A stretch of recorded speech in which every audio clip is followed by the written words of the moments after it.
আসসালামু আলাইকুম। যখন মাছ মাংস খেতে মন চাইবে না, মুখের রুচি কমে যাবে, ঠিক তখনই এইভাবে আমার এই মজাদার আলু ভর্তার রেসিপি আপনারা তৈরি করে নিতে পারবেন। চলেন তাহলে আলু ভর্তার রেসিপি তৈরি করে নেওয়া যাক। তার জন্য এখানে আমি নিয়ে নিছি আলু। আমি এখানে এইরকম ছোট লাল আলুটা নিয়ে নিছি। এই আলুটাকে আমি সিদ্ধ করতে দিয়ে দিব।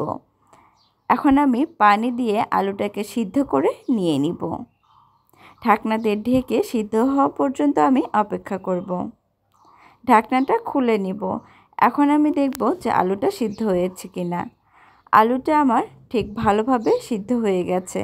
এখন আমি একটি শুকনা প্যানে শুকনা মরিচ দিয়ে ভালোভাবে ভেজে নিয়ে নিব।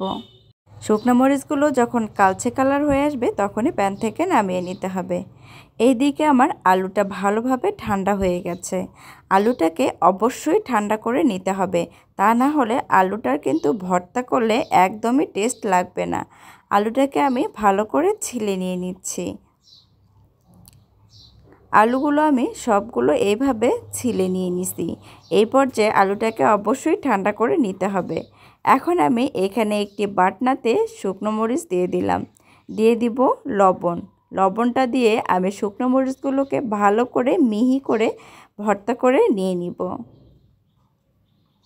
যখন এইভাবে মিহি ভর্তা হয়ে যাবে, এই পর্যায়ে দিয়ে দিব আমি পেঁয়াজ কুচি আর দিয়ে দিব সরিষার তেল। এই শুকনো মরিচ ভর্তা যদি পেঁয়াজ কুচি আর সরিষার তেল দিয়ে ভর্তা করা যায়, তাহলে এই শুকনো মরিচ ভর্তা এমনিতেই খাওয়া যাবে। এই ভর্তাটার কিন্তু টেস্ট অনেক। শুকনো মরিচটা আমি ভালো করে ভর্তা করে নিয়ে নিছি। এখন আমি এই শুকনো মরিচগুলো উঠে নিয়ে নিব। শুকনো মরিচগুলো উঠে নেওয়া হয়ে গেলে এখন আমি ঠান্ডা করে রাখা সিদ্ধ আলুগুলো দিয়ে দিব। সিদ্ধ আলুগুলোকে আমি এই বাটনা ঘোটনায় ভালো করে বেটে নিয়ে নিব।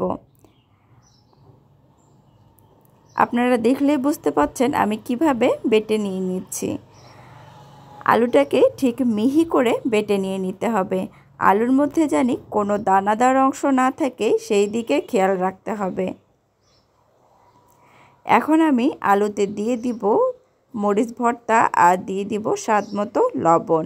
এখন আমি এখানে দিয়ে দিব 2 টেবিল চামচ কুচনো পেঁয়াজ। এখানে পেঁয়াজের পরিমাণটা একটু বেশি করে দেওয়ার চেষ্টা করবেন। সবগুলো উপকরণ দিয়ে আমি আবারও ভালো করে ভর্তা করে নিয়ে নিব। আলুর এই ভর্তাটি অবশ্যই মিহি করে বাটতে হবে।